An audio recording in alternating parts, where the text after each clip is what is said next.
San Luis de Francia. San Luis poseía las cualidades de un gran monarca, de un héroe de epopeya y de un santo. A la sabiduría en el gobierno unía el arte de la paz y de la guerra, al valor y amplitud de miras una gran virtud. En sus empresas la ambición no tenía lugar alguno. Lo único que buscaba el santo rey era la gloria de Dios y el bien de sus súbditos.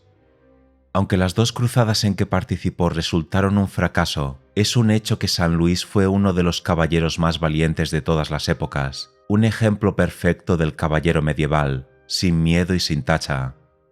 Era hijo de Luis VIII de Francia. Cuando tenía 8 años murió su abuelo Felipe Augusto y su padre ascendió al trono. Luis IX nació en Poissy el 25 de abril de 1214. Blanca, su madre, era hija de Alfonso de Castilla y de Leonor de Inglaterra. Al ejemplo de las virtudes de su santa madre debió Luis su magnífica educación. Blanca solía repetirle con frecuencia cuando era niño: «Te quiero como la madre más amante puede querer a su hijo, pero preferiría verte caer muerto a mis pies antes que saber que has cometido un solo pecado mortal». Luis no olvidó nunca esa lección. Su biógrafo y amigo, el señor de Joinville, cronista de las cruzadas, refiere que el rey le preguntó una vez: «¿Qué cosa es Dios?». Joinville replicó: «Una cosa tan buena que nada puede ser mejor que él». «Bien dicho», respondió Luis, «pero decidme, ¿preferiríais contraer la lepra antes que cometer un pecado mortal?».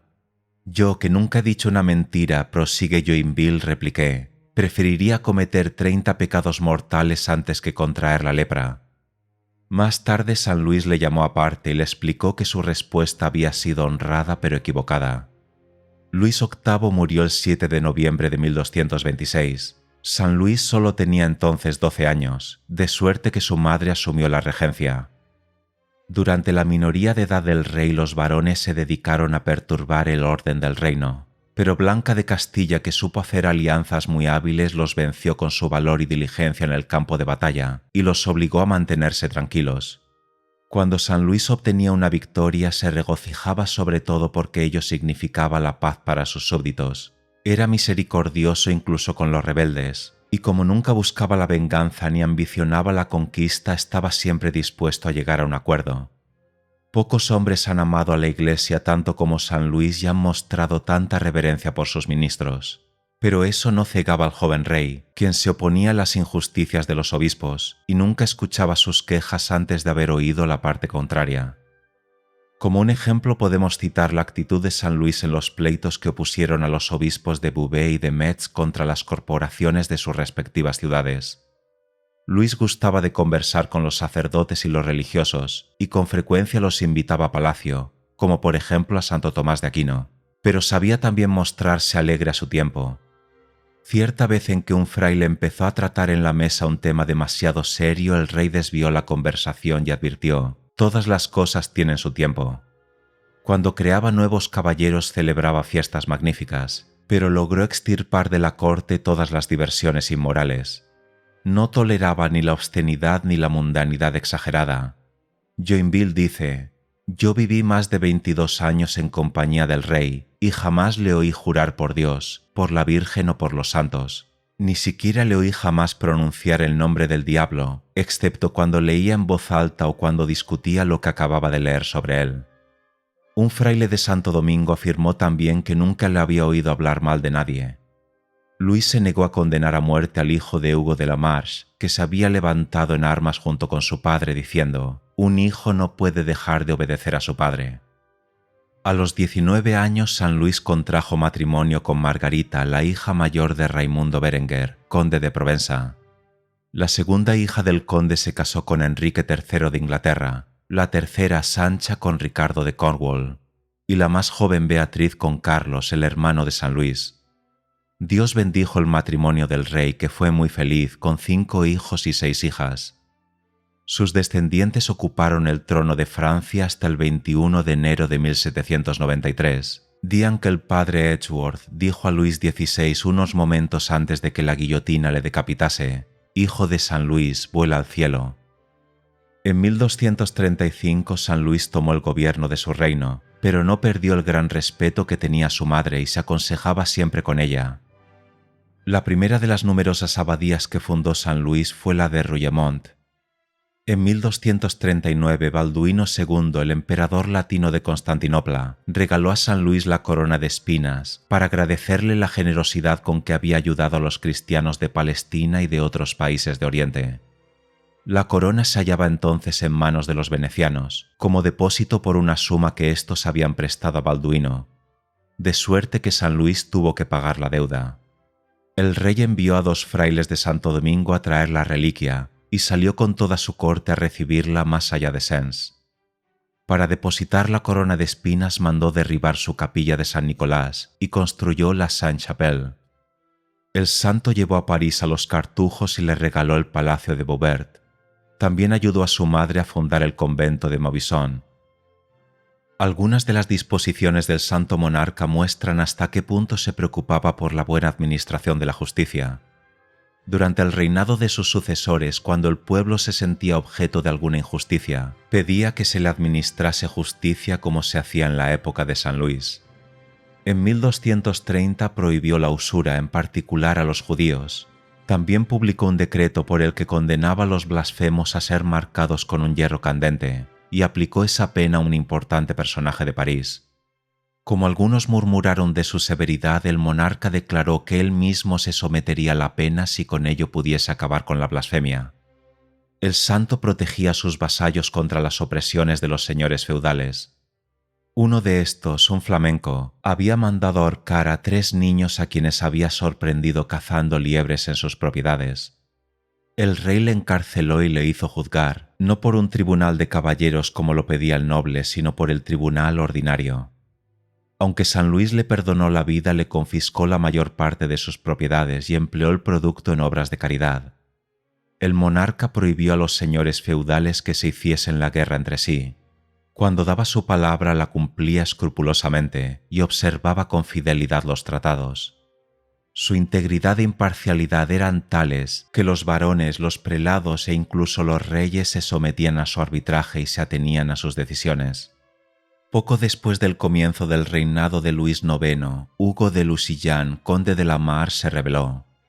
Sus estados formaban parte del Poitou y él se rehusó a prestar homenaje al conde de Poitiers, hermano de San Luis. La hija de Hugo se había casado en primeras nupcias con el rey Juan de Inglaterra y era la madre de Enrique III. Este acudió pues en ayuda de su padrastro. San Luis derrotó a Enrique III en la batalla de Taillebourg. El vencido se refugió en Burdeos y el año siguiente retornó a Inglaterra e hizo paz con los franceses. 17 años más tarde, Luis firmó otro tratado con Enrique III, por el que entregaba a los ingleses el Limousin y el Périgord, en tanto que éste renunciaba a todo derecho sobre Normandía, Anjou, Maine, Touraine y Poitou. Los nobles franceses criticaron las concesiones que había hecho el rey, pero éste replicó que el tratado permitiría una larga paz con Inglaterra y que la corona francesa se honraba con tener por vasallo a Enrique III. En 1244, al restablecerse de una enfermedad, San Luis determinó emprender una cruzada en Oriente. A principios del año siguiente escribió a los cristianos de Palestina que iría a socorrerles en su lucha contra los infieles lo más pronto posible. Los infieles se habían apoderado nuevamente de Jerusalén unos cuantos meses antes. La oposición que el rey encontró entre sus consejeros y los nobles, los asuntos de su reino y los preparativos de la cruzada dilataron la empresa 3 años y medio. En el 13º concilio de Lyon se estableció un impuesto de 1/20 sobre los beneficios eclesiásticos durante 3 años para ayudar a la cruzada, a pesar de la violenta oposición de los representantes de Inglaterra. Esto dio ánimo a los cruzados y San Luis se embarcó con rumbo a Chipre en 1248, acompañado por Guillermo Longsword, conde de Salisbury y 200 caballeros ingleses. El objetivo de la cruzada era Egipto. La toma de Damieta en el delta del Nilo se llevó a cabo sin dificultad, y San Luis entró solemnemente en la ciudad, no con la pompa de un conquistador, sino con la humildad que convenía a un príncipe cristiano. En efecto, el rey y la reina iban a pie, precedidos de los príncipes y caballeros y del legado pontificio. El monarca decretó severos castigos contra el saqueo y el crimen, ordenó que se restituyese todo lo robado y prohibió que se matase a los infieles si era posible hacerlos prisioneros. Las crecidas del Nilo y el calor del verano impidieron al rey aprovechar la ventaja que había conseguido y tuvo que esperar 6 meses antes de atacar a los sarracenos que se hallaban en la otra ribera del Nilo. Siguieron otros 6 meses de luchas enconadas en las que los cruzados perdieron muchos hombres, tanto en las batallas como en las continuas epidemias. En abril de 1250 San Luis cayó prisionero y los sarracenos diezmaron su ejército. Durante el cautiverio el rey rezaba diariamente el oficio divino con sus 2 capellanes como si estuviera en su palacio. A las burlas insultantes de los guardias respondía con tal aire de majestad y autoridad que éstos acabaron por dejarle en paz. Cuando San Luis se negó a entregar sus castillos de Siria, los infieles le amenazaron con las más ignominiosas torturas. El santo monarca repuso serenamente que él era su prisionero y que podían hacer lo que quisiesen de su cuerpo. El sultán le propuso devolverle la libertad y la de todos sus caballeros a cambio de 1.000.000 de onzas de oro y de la ciudad de Damieta. Luis respondió que el rey de Francia no podía pagar su rescate a precio de oro, pero que estaba dispuesto a entregar Damieta a cambio de su libertad y 1.000.000 de onzas de oro para que sus vasallos quedasen libres.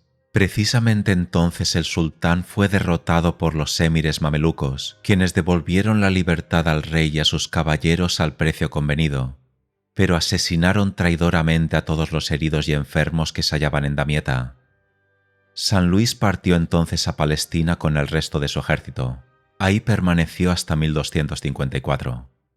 Visitó los santos lugares, alentó a los cristianos y reforzó las defensas del reino latino de Jerusalén. Después de recibir con profundo dolor la noticia de la muerte de su madre que ejercía la regencia en Francia, San Luis volvió a su patria de la que había estado ausente 6 años. Angustiado por el recuerdo de la opresión que sufrían los cristianos en el Oriente, portó siempre el signo de cruzado en sus vestimentas para demostrar que estaba decidido a volver a socorrerles. Hacia 1257, Roberto de Sorbón, un canónigo de París muy erudito, fundó en la ciudad la escuela de teología que más tarde se llamó la Sorbona. Roberto era amigo personal de San Luis, quien en ciertas épocas le tuvo por confesor, de suerte que el monarca apoyó con entusiasmo su proyecto y le ayudó a realizarlo.